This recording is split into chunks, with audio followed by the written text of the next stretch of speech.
Sony Basir.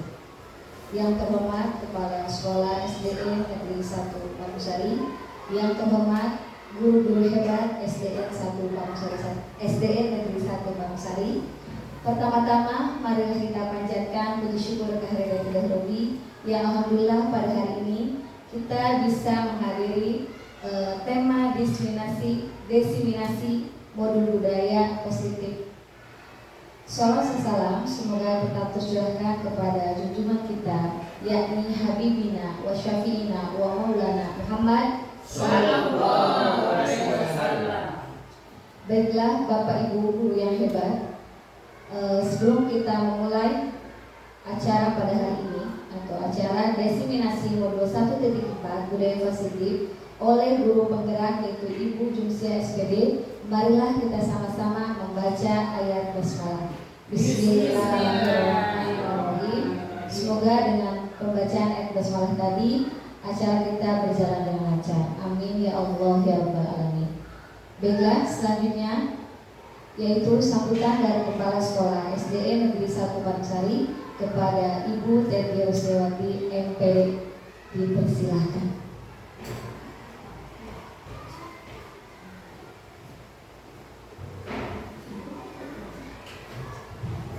Bismillahirrahmanirrahim.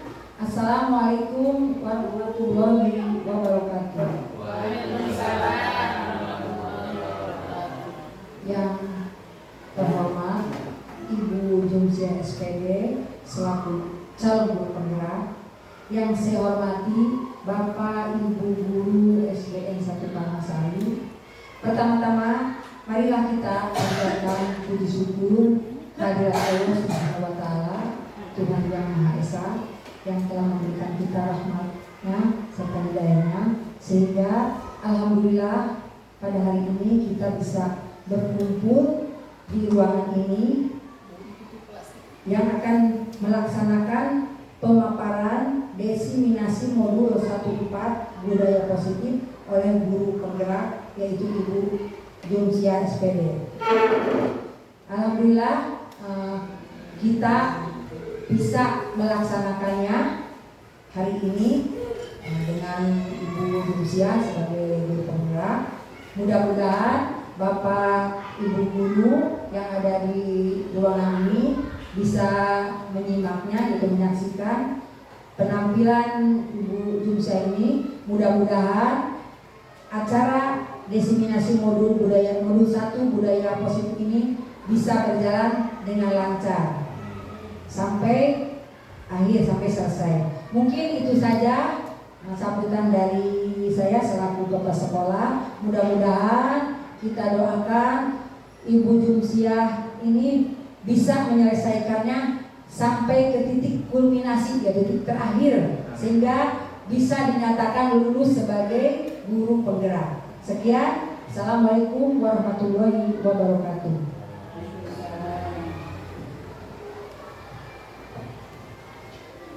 Waalaikumsalam warahmatullahi wabarakatuh. Terima kasih kepada Kepala Sekolah SDN Negeri 1 Pamusari yang sudah memberikan sambutan kepada kita semua. Baiklah, selanjutnya yaitu pemaparan diseminasi modul 1.4 budaya positif oleh guru penggerak yaitu oleh Ibu Jumsia SPD. Dengan segala hormat saya persilakan.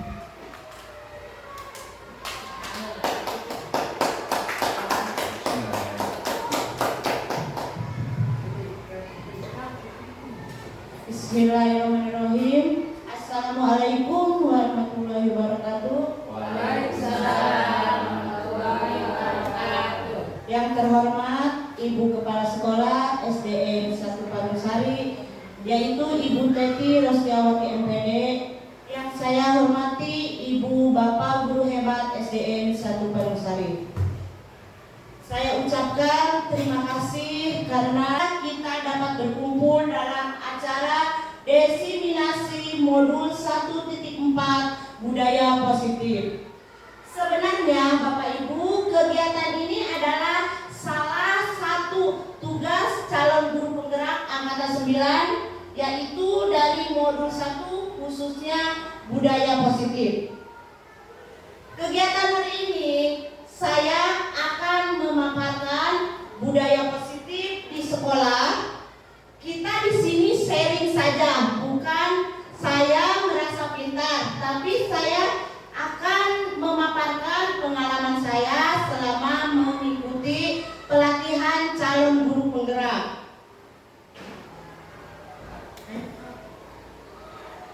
Ibu bapak guru, untuk selanjutnya saya akan pertanyaan tematik ini, apakah bapak ibu guru setuju dengan pertanyaan pertama?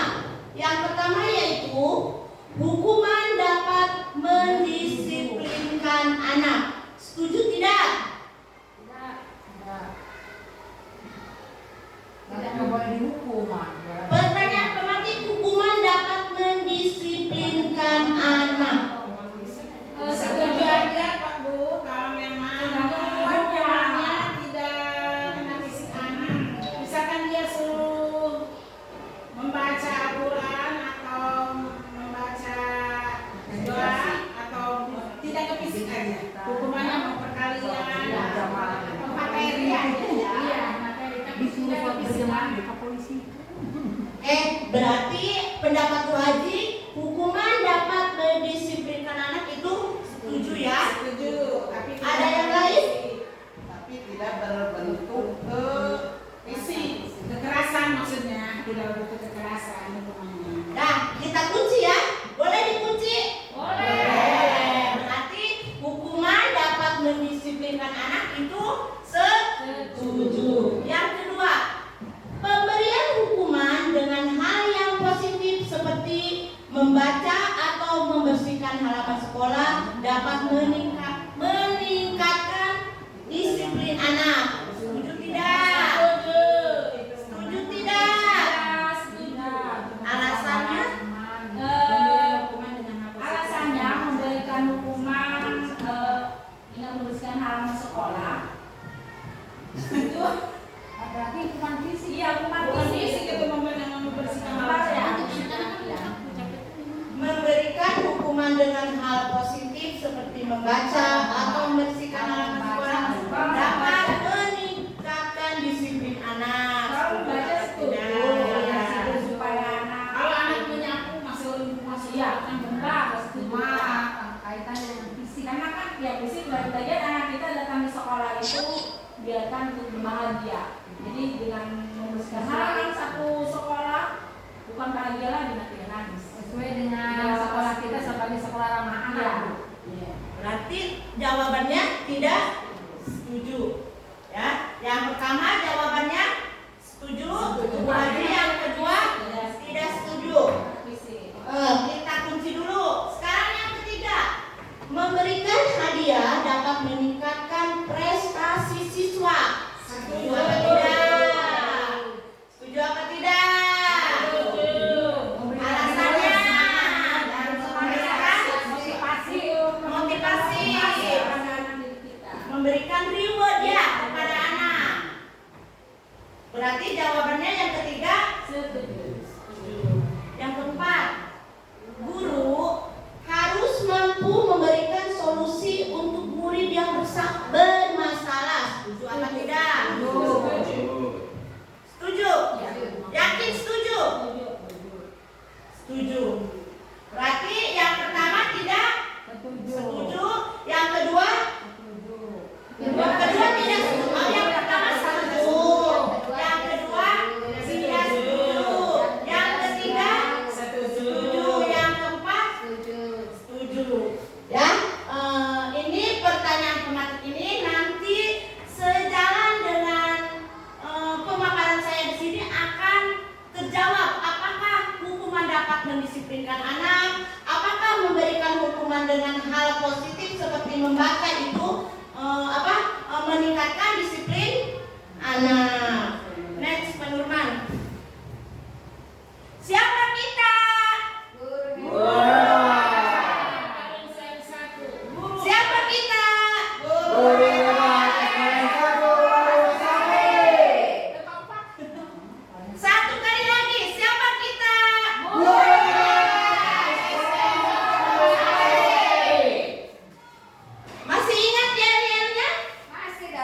universal di sekolah. Berarti universal itu menyeluruh.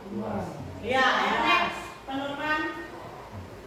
Jadi budaya positif itu ada konsep-konsep yang akan kita capai, yaitu yang pertama disiplin positif, yang kedua motivasi perilaku manusia, yang ketiga keyakinan kelas di sekolah, yang keempat kebutuhan dasar manusia, yang kelima posisi kontrol sebagai guru, dan yang keenam segitiga restitusi. Dari keenam ini, menurut Bapak Ibu, yang mana yang belum kita kenal? Yang asing bagi kita. Ya, segitiga restitusi. Ya, kalau disiplin positif, motivasi perilaku manusia, keyakinan kelas di sekolah, kebutuhan dasar manusia, posisi kontrol kita sebagai guru, kita sering mendengar. Tetapi segitiga restitusi itu asing bagi kita. Next. Perubahan paradigma teori kontrol atau teori pilihan itu ada dalam diri kita sendiri sebagai guru, ya, yaitu seperti ilusi kontrol. Yang pertama yaitu ilusi guru mengontrol murid. Apakah kita sebagai guru sering mengontrol murid? Pasti ya. Kita sering mengontrol murid. Apakah murid itu mengerjakan tugas-tugas dari kita? Yang kedua yaitu ilusi bahwa kritik dan membuat orang merasa bersalah dapat menguatkan karakter, membuat orang merasa bersalah dan menguatkan karakter. Yang ketiga, ilusi bahwa semua penguatan positif efektif dan bermanfaat.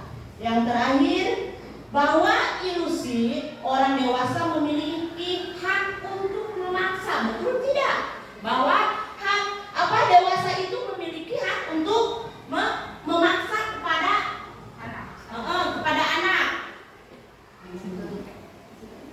Karena kalau tidak kita memaksakan sesuatu, menurut saya, ketika mewujudkan sebuah disiplin, kayak minimal kayak kita misalkan anak suruh memakai seragam atau itu kan sekarang memaksa untuk anak aturannya.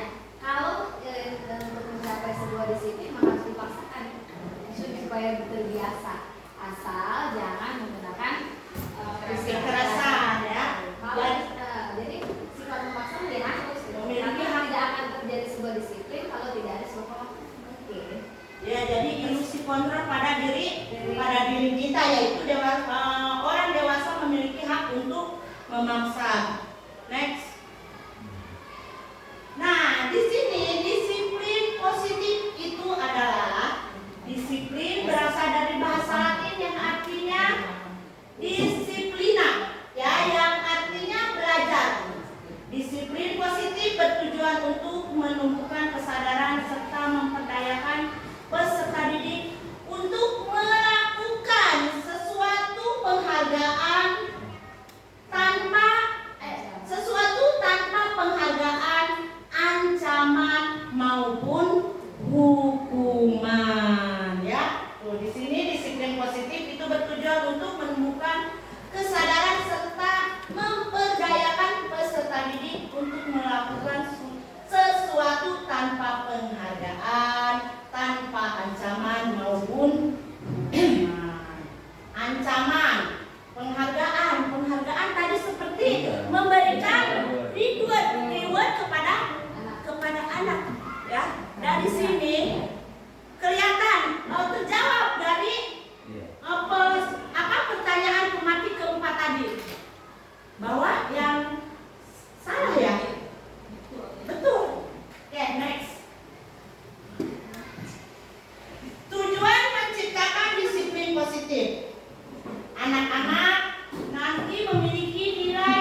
kita sendiri.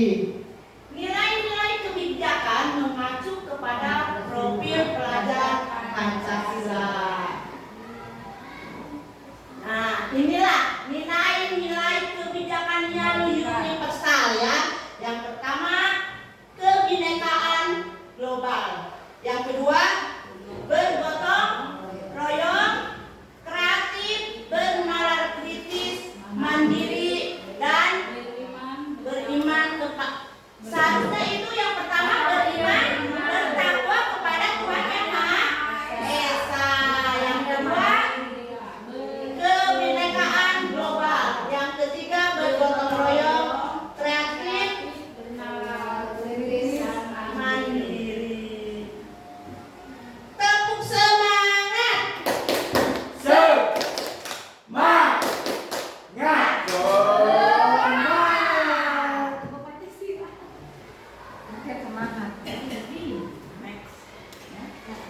Nah, ini teori motivasi perilaku manusia untuk menyadari ketidaknyamanan atau hukuman apa yang akan terjadi apabila saya tidak melakukan.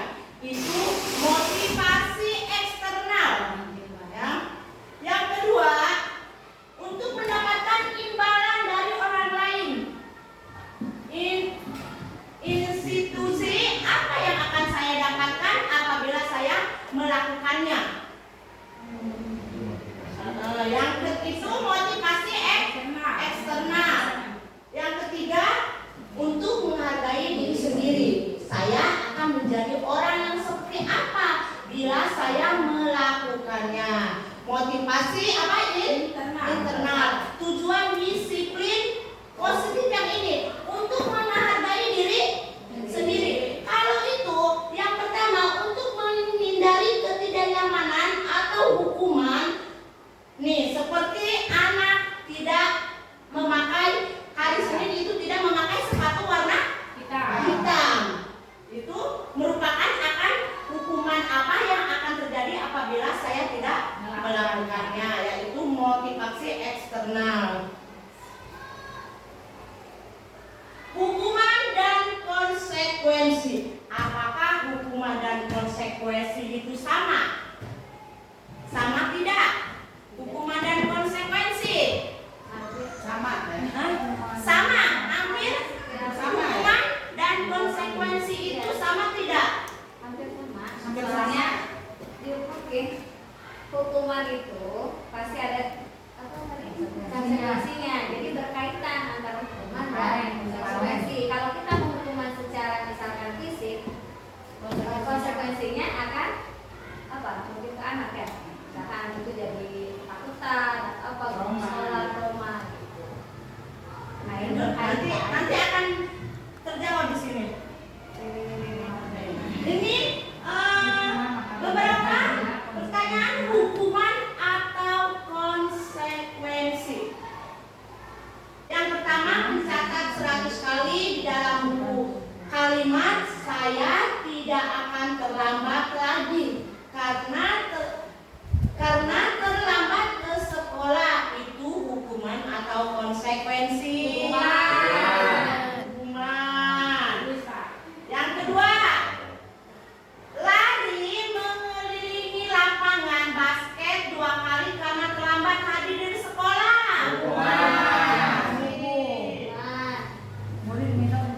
Murid diminta untuk push up 15 kali karena tidak menggunakan masker ke sekolah.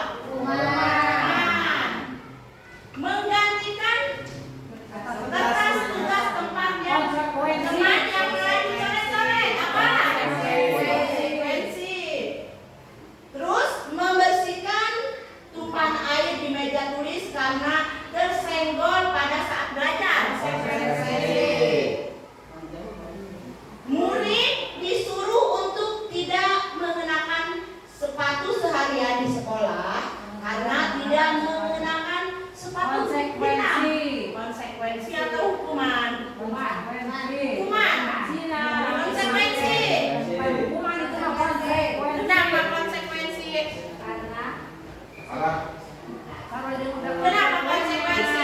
tidak memakai Mungkin menurut saya kalau ini kan ada sebab ada akibat ya. Di sini sebabkan karena tidak menggunakan sepatu sekolah ya. Terus akibatnya dia akan dihukum konsekuensi ya. Karena tidak menggunakan sepatu hitam. Jadi ya ada sebab akibat, berarti disitunya menurut saya itu ya. Jadinya konsekuensi karena tidak menggunakan sepatu hitam, dia disuruh tidak menggunakan sepatu syarat sekolah. Mungkin itu pendapat dari saya. Terima kasih. Terima kasih. Untuk yang terakhir, lari mengelilingi lapangan basket 2 kali karena terlambat 10 menit untuk pelajaran PJOK. Hukuman apa? Konsekuensi. Lari mengelilingi lapangan basket 2 kali.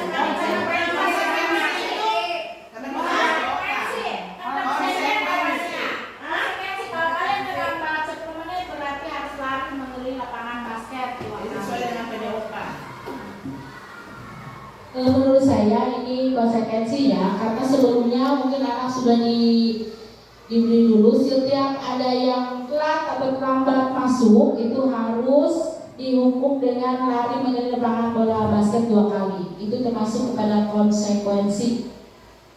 Terima kasih. Oke, terima kasih. Next. Nah, ini jawabannya. Mencatat 100 kali dalam buku kalimat saya tidak akan terlambat lagi karena terlambat ke sekolah. Itu adalah hukuman.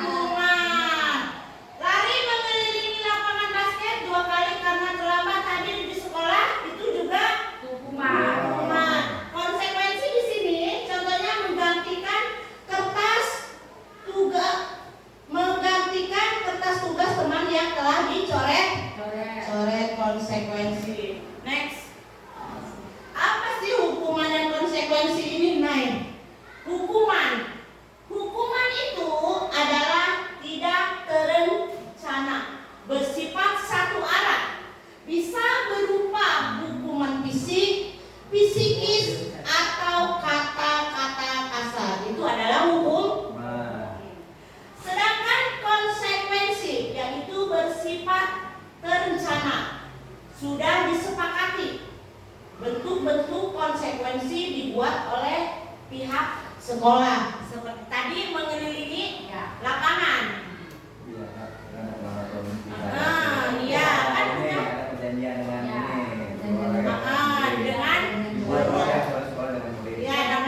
peraturan sekolah ya. Yang ketiga adalah restitusi, proses menciptakan kondisi bagi murid untuk memperbaiki kesalahan mereka sehingga mereka bisa kembali pada kelompok mereka dengan karakter yang lebih kuat. Selanjutnya, materi selanjutnya yaitu keyakinan kelas. Mengapa tidak peraturan saja? Kenapa harus keyakinan kelas? Di sini mengapa kita memiliki peraturan harus menggunakan helm? Coba kenapa harus menggunakan helm bila mengendarai kendaraan roda 2?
peraturan harus datang tepat waktu pada saat mengikuti pelatihan. Karena apa? Mengapa kita peraturan harus datang tepat waktu? Untuk mendisiplin kita. Terus Peraturan harus kita taati. selain itu, apabila kita terlambat, kita juga akan menerima konsekuensi. Selain itu, dari contoh-contoh ini dapat disimpulkan untuk mendukung motivasi intrinsik, kembali ke nilai-nilai atau keyakinan-keyakinan, lebih menggerakkan seseorang dibandingkan mengikuti serangkaian peraturan-peraturan. Berarti seorang dari diri kita sendiri ya. Ya Bu Aisyah tadi seperti apa memakai helm. Next.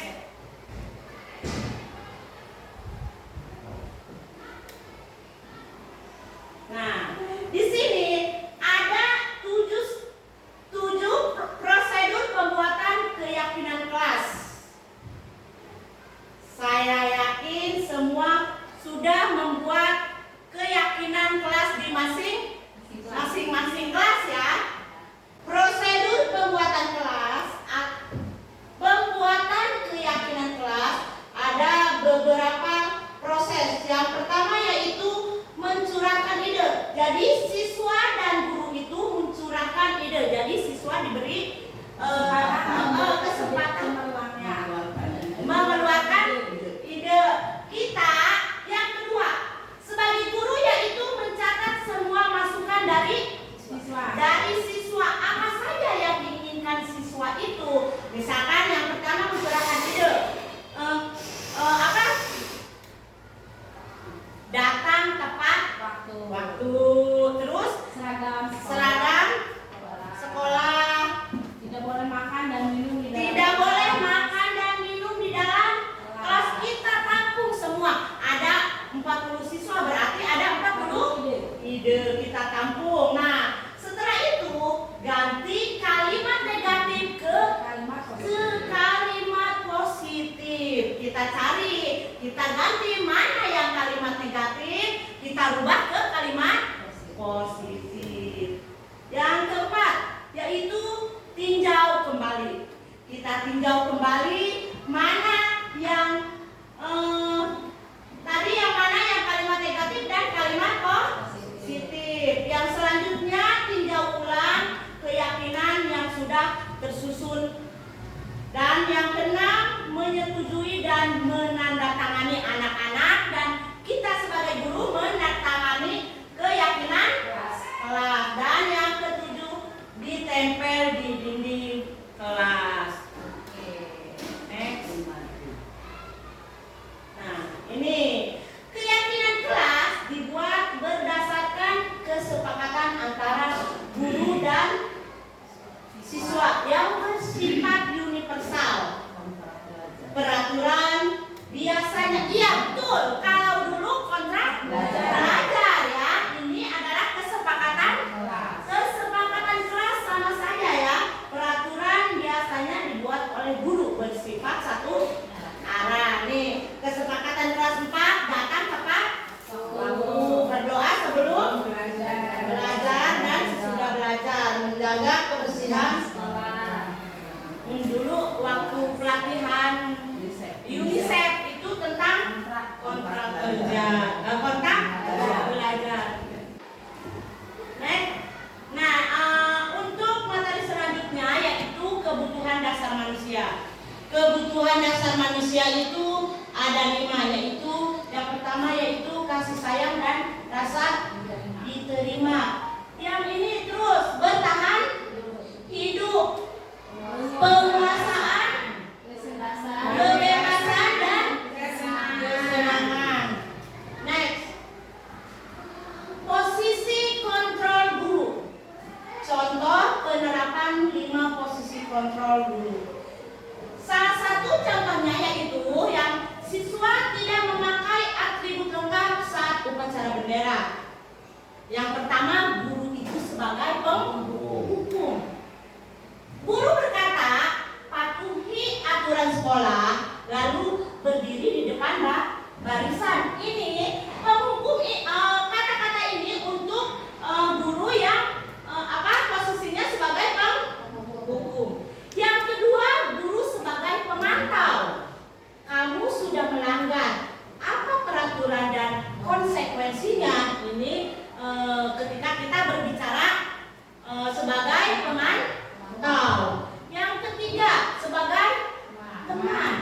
Ayolah, yang penting buat Bu Guru bangga.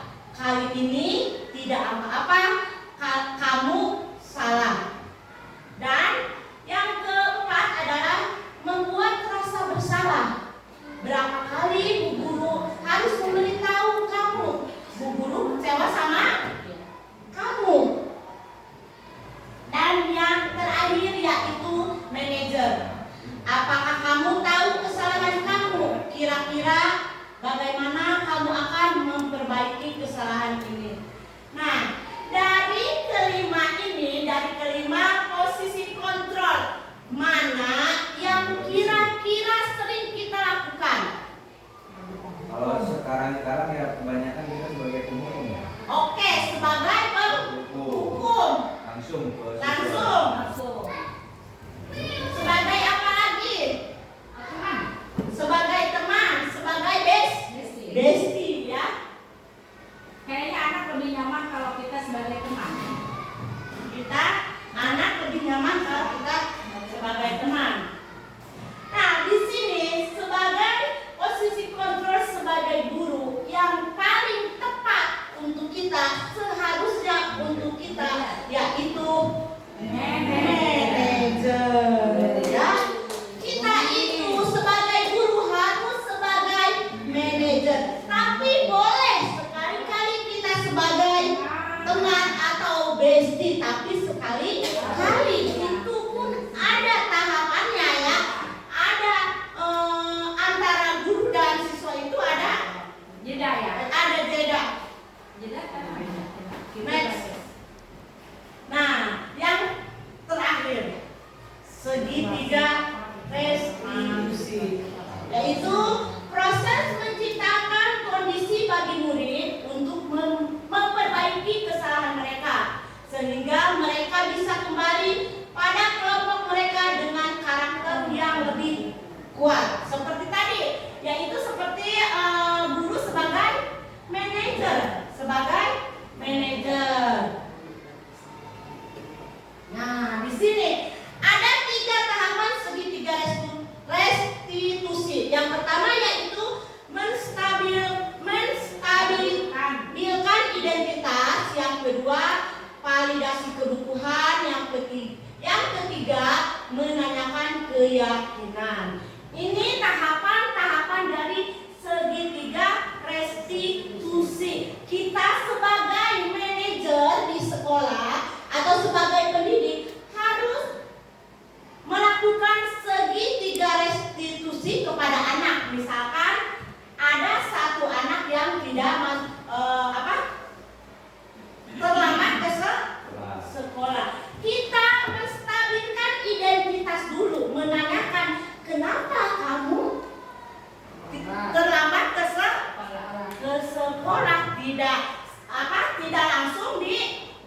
Tidak langsung dihukum. Kita tanya dulu kepada anak. Setiap orang pasti pernah melakukan kesalahan. Kamu bukan satu-satunya yang pernah melakukan ini ya. Itu kita bicara kepada anak ketika anak itu melakukan kesalahan. Validasi kebutuhan. Kamu tentu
Mudah-mudahan tidak ada yang bertanya. Cukup ya?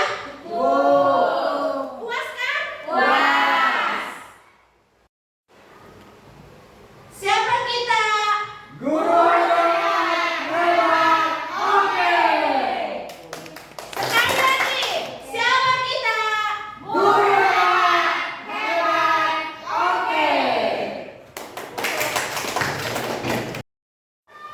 Saya tutup. Assalamualaikum warahmatullahi wabarakatuh.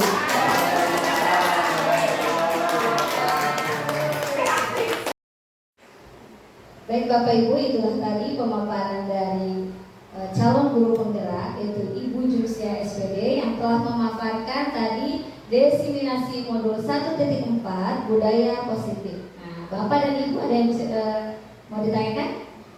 Cukup. Oke, kita tutup modul ini dengan sama-sama membaca ayat Alhamdulillah. Terima kasih.